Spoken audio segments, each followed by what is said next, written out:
ഇന്നത്തെ വീഡിയോയിൽ നമ്മൾ പഠിക്കാൻ പോകുന്നത് ഇലക്ട്രിക് ഫീൽഡ് ഇൻറ്റൻസിറ്റിയും പൊട്ടൻഷ്യലും തമ്മിലുള്ള റിലേഷനെ പറ്റിയാണ്. ഇന്നത്തെ വീഡിയോയിൽ റിലേഷൻ്റെ ഡെറിവേഷനാണ് ഇന്നത്തെ വീഡിയോയിൽ നോക്കാൻ പോകുന്നത്.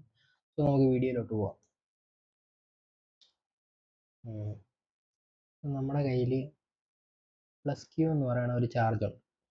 ഈ പ്ലസ് ക്യൂ എന്ന് പറയുന്ന ചാർജിന് ചുറ്റും ഒരു ഇലക്ട്രിക് ഫീൽഡ് ഉണ്ട്. സോ ഈ ഇലക്ട്രിക് ഫീൽഡിൻ്റെ ഒരു പോർഷനിലായിട്ട് എ എന്നും ബി എന്നും പറയുന്ന രണ്ട് പോയിന്റ് എടുത്തു. എന്ന് പറഞ്ഞാൽ അടുത്തടുത്തിരിക്കുന്ന ഒരു പോയിന്റാണ് നമ്മൾ കൺസിഡർ ചെയ്യുന്നത്. കാരണം എന്ന് പറഞ്ഞാൽ ഇതിൻ്റെ ഇടയിലുള്ള ഇലക്ട്രിക് ഫീൽഡ് എന്ന് പറയുന്നത് യൂണിഫോം ആയിരിക്കും. അതായത് ഒരു പോയിന്റ്, ഇപ്പം ഈ ഒരു പോയിന്റ് എടുക്കുന്നത്, അപ്പം ഇതിൻ്റെ ഇടയിലുള്ള ഇലക്ട്രിക് ഫീൽഡ് എന്ന് വലിയ ഡിഫറൻസ് വരുന്നത്. അതിന് പകരം നമ്മൾ ഈ ഒരു പോയിന്റ് എടുത്തു കഴിഞ്ഞാൽ വലിയ ഇലക്ട്രിക് ഫീൽഡ് ഇൻറ്റൻസിറ്റിയുടെ അളവ് ഭയങ്കര വ്യത്യാസം. അതായത് ഈ ഒരു ഏരിയയിൽ കൂടുതലായിരിക്കും, ഈ ഒരു ഏരിയയിൽ കുറവായിരിക്കും. അതുകൊണ്ട് നമ്മൾ എന്ത് ചെയ്യുമെന്ന് വെച്ചാൽ ഇലക്ട്രിക് ഫീൽഡ് ഇൻറ്റൻസിറ്റി ഒരേപോലെ ഇരിക്കാൻ വേണ്ടിയിട്ട് അടുത്തടുത്തുള്ള രണ്ട് പോയിന്റ് എടുക്കും. എയും ബിയും അടുത്തടുത്താണ് ഇരിക്കണം. ഈ എ എന്ന് പറയുന്ന പോയിന്റിൽ നമ്മളൊരു ടെസ്റ്റ് ചാർജ് വെച്ച്. സോ ഇവിടെ ഈ ഇലക്ട്രിക് ഫീൽഡ് ഇൻറ്റൻസിറ്റി എന്ന് പറഞ്ഞാൽ ഈ ഒരു ഡയറക്ഷനിലാണെങ്കിൽ അതേ ഡയറക്ഷനിൽ തന്നെയായിരിക്കും നമ്മുടെ ഫോഴ്സ് ആക്ട് ചെയ്യണം. നമ്മൾ എന്ത് ചെയ്യും, ഇലക്ട്രിക് ഫീൽഡ് എ എന്ന് പറയുന്ന പോയിന്റിൽ ഒരു Q0 എന്ന് പറയുന്ന ഒരു ടെസ്റ്റ് ചാർജ് വെച്ച്. അപ്പോൾ ഇവിടെ ആക്ട് ചെയ്യുന്ന ഫോഴ്സ് എന്ന് പറയുന്നത് F = Q0 × E.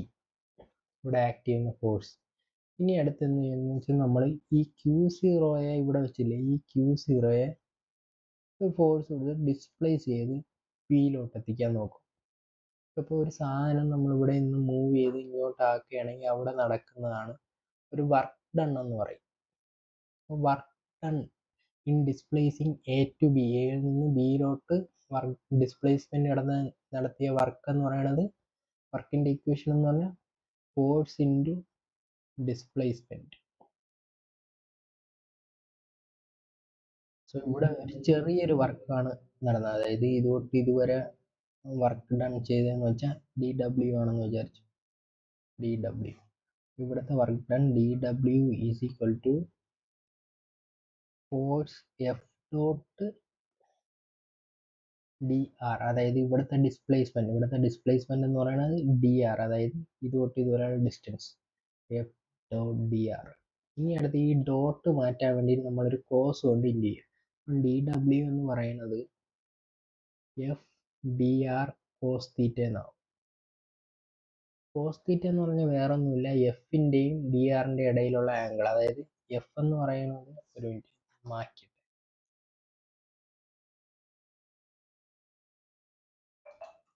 ഞാൻ പറഞ്ഞു F എന്ന് പറയുന്നത് അതേ ഡയറക്ഷനിലായിരിക്കും. ഈ എഫിൻ്റെയും ഈ DR ഇങ്ങോട്ട്, എഫ് ഇങ്ങോട്ട്, ഈ എഫിൻ്റെയും DRൻ്റെയും ഇടയിലുള്ള ആംഗിൾ രണ്ടും ഓപ്പോസിറ്റ് ആയതുകൊണ്ട് ഇവിടെ വരുന്ന ആംഗിൾ എന്ന് പറയുന്നത് 180 ഡിഗ്രി. അപ്പോൾ DW = F dot dr cos 180. cos 180 എന്ന് പറഞ്ഞാൽ -1. DW = ഈ ഡോട്ട് മാറാൻ വേണ്ടിയിട്ടാണ് നമ്മൾ കോസ് തീറ്റ കൊടുക്കുന്നത്. F dr × -1. അപ്പം DW equation DW = -F dr. ഇങ്ങനെ നമ്മൾ ഒന്നും കൊടുക്കും. ഇനി അടുത്ത according to potential definition of potential difference, V എന്ന് പറയുന്നത് W/Q0 ആണ്. ചെറിയൊരു പൊട്ടൻഷ്യൽ ഡിഫറൻസ് dV എന്ന് പറയുന്നത് dW/Q0, രണ്ടാമത്തെ ഇക്വേഷൻ. ഇനി 1ഉം 2ഉം നമ്മൾ സബ്സ്റ്റിറ്റ്യൂട്ട് ചെയ്യാം. 1ഉം 2ഉം എടുത്ത് സബ്സ്റ്റിറ്റ്യൂട്ട് ചെയ്യാം. അതായത് നമ്മൾ DW എന്ന് പറയുന്നത് എത്രയാണ്, DW എന്ന് പറയുന്നത് F dr എന്ന് കണ്ടുപിടിച്ച് വെച്ചിട്ടുണ്ട്. അപ്പം അതെടുത്ത് ഇതിൽ കൊടുത്താൽ മതി. dV = DW പകരം -F dr/Q0. ഇനി ഫോഴ്സിന്റെ ഇക്വേഷൻ എന്താണ്? ഫോഴ്സ് എന്ന് പറയുന്നത് Q0 × E. dV = -Q0 E dr/Q0. Q0 cancel. അപ്പം D V equal to E D R എന്ന് പറയും. ഇതിൽ നിന്ന് ഇയുടെ ഇക്വേഷൻ എന്ന് പറയുന്നത് ഇലക്ട്രിക് ഫീൽഡ് ഇന്റൻസിറ്റി ഇ എന്ന് പറയുന്നത് D V by D R. ഇതാണ് relation between electric potential, electric field intensity and electric potential. Relation between electric field intensity and electric potential.